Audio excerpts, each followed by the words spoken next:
What's going on, y'all? So, look, great news. We finally saw and heard from Errol Spence Jr.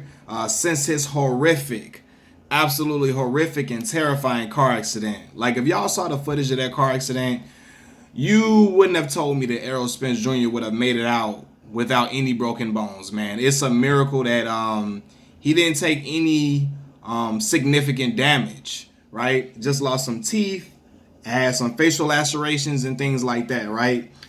So he had his interview today during the undercard of the Tony Harrison and Jermell Charlo fight. And from what I saw from Errol, man, he looked good, man. He looked healthy, especially considering the car accident that he's in. He looked healthy, man. He looked like he was in a good state. A lot of people were saying he looked bad. He looked bad. He don't look good. He don't look like himself. He looked perfectly fine to me. The only thing that I noticed that everybody else noticed was the fact that Errol seemed to be slurring his words now.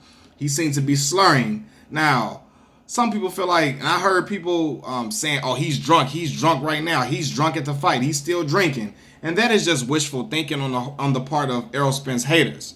A lot of Errol Spence haters just wish that, they just wish that he goes into oblivion.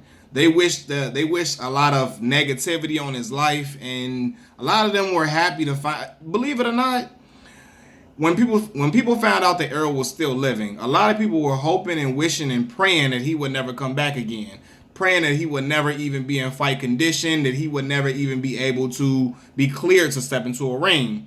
We've come to see that they've been proven wrong. As Errol said, he plans to be back next year sometime in the summer, hopefully summer, spring, around that time, preferably probably summer. He said that it's still on. He's still planning to fight Danny Garcia or Manny Pacquiao, the great Manny Pacquiao, the legend.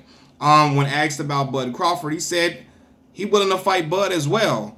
Although he did name Danny and Manny Pacquiao specifically the first time around when first asked that question.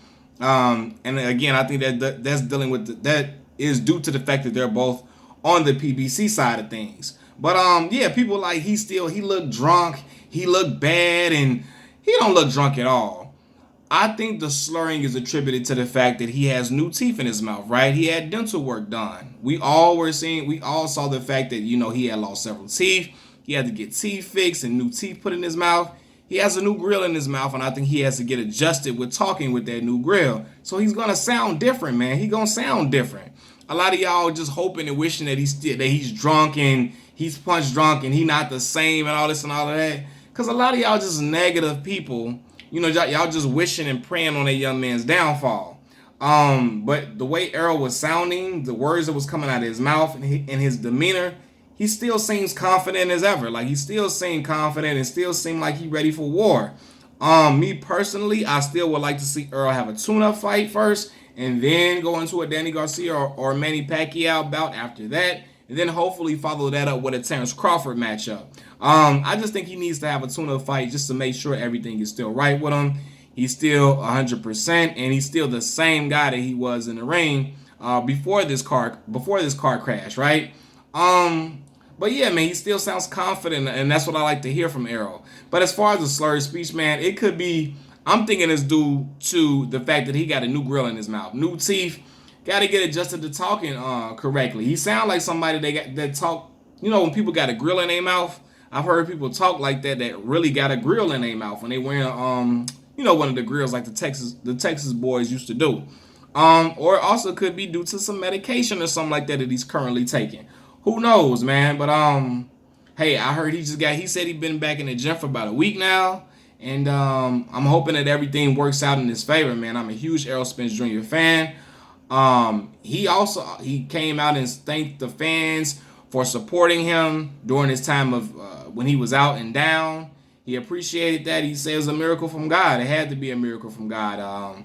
It was like a miracle, man. He was looking out for me during the time that I really needed him, man. And he saved my life he was like, it saved his life for him to be able to spend time with his family, his beautiful daughters. And hey, man, he said a lot of people wish that I was down and out. A lot of people wish, that I wouldn't have come back so soon, but I'm back and I'm ready.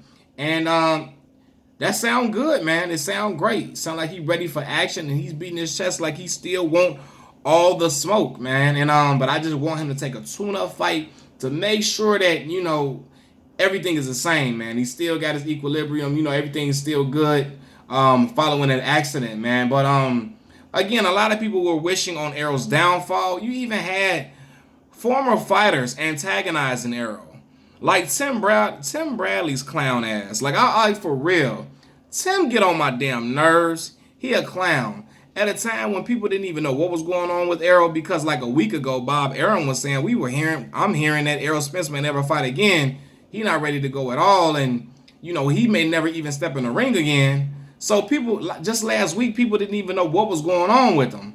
During the time when people didn't even know what was going on with Errol, you had Tim Bradley calling out PBC fighters, and I'm knowing it's a big shot at Errol because Tim is really close with he's with ESPN and them, and he's really close with Bud Crawford, right? With him working with Bob Arum, he come on there giving a damn WWE promo, hollering and yelling, and after not even knowing what condition Errol was in following that car crash, telling them he need to put his big boy pants on and acting as if like they scared. The only real man over at the PBC is Deontay Wilder. And all of this, and he only said Deontay Wilder was a real man because of the fact he's fighting Tyson Fury.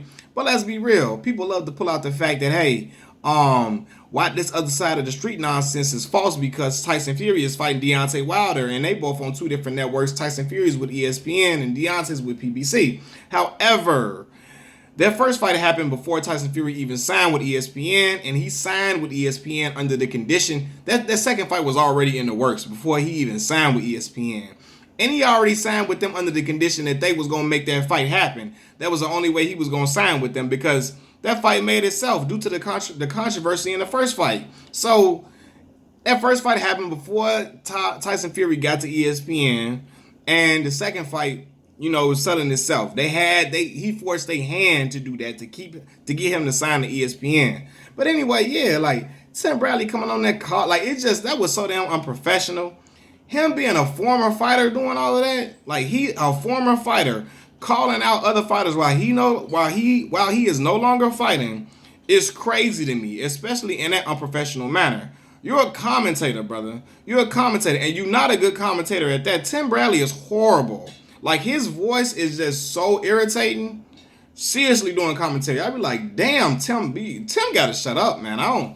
He gotta stop. But yeah, man, like we all know that Tim was out here talking, like he had that yelling and screaming like a damn WWE promo, taunting PBC fighters, including Errol Spence, because he was doing it before Errol got in a car crash. He was doing it the whole time, talking crazy. And if memory serves me correct, Tim retired when at the time Errol Spence Jr. was supposedly a mandatory for him. So, yeah, but all that Tim talking crazy and talking like that in favor, he was talking like that to do a favor for his buddy, Bob Arum.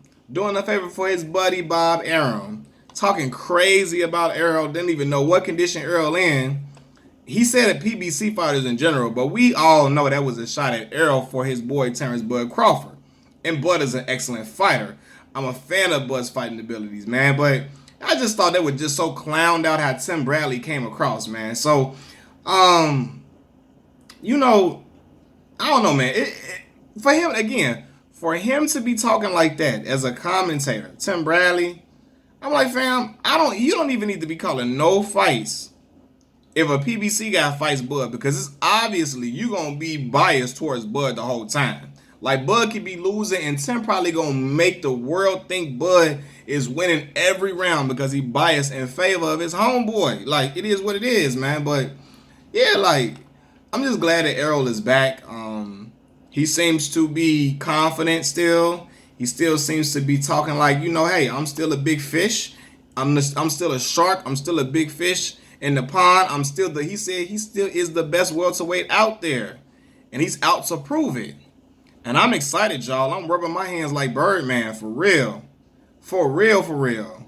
So, and truth be told, this fight with Errol Spence and Bud needs to happen. I'm hoping that, again, Errol is still going to be that great fighter that he was before. People talking about he was a hype job because Sean Porter exposed him. But when has anybody ever looked good against Sean Porter? I ask you that. Truth be told, Bud delivered a great knockout in exciting fashion. However, he got dropped by a guy that's not even a top 10 welterweight. Had that been Errol Spence Jr. who got dropped, all of the Terrence Bud Crawford super fans would have said that Errol was overrated and he was nothing but a hype job. But now, after Kavaliauskas, Mean Machine, knocked down Terrence Crawford, Mean Machine is tougher than what we thought, and he's one hell of a competitor, and he's a tough guy, hard-nosed, and he's just super, super underrated now. But had Errol Spence would have gotten dropped by Kavaliauskas, y'all would have been calling Errol a hype job. So you see how that goes. But anyway, that fight with Errol Spence and Bud Crawford needs to happen after Errol Spence either beats Danny Garcia or Manny Pacquiao. Hopefully, I want to see the Pacquiao matchup, especially after that performance that the Pac-Man put on against Keith Thurman. If Errol would be successful in beating him, at that point, Errol would have 3 belts, and only one left would be the one that Terrence Crawford holds. Top Rank needs to make that fight happen because they're losing revenue.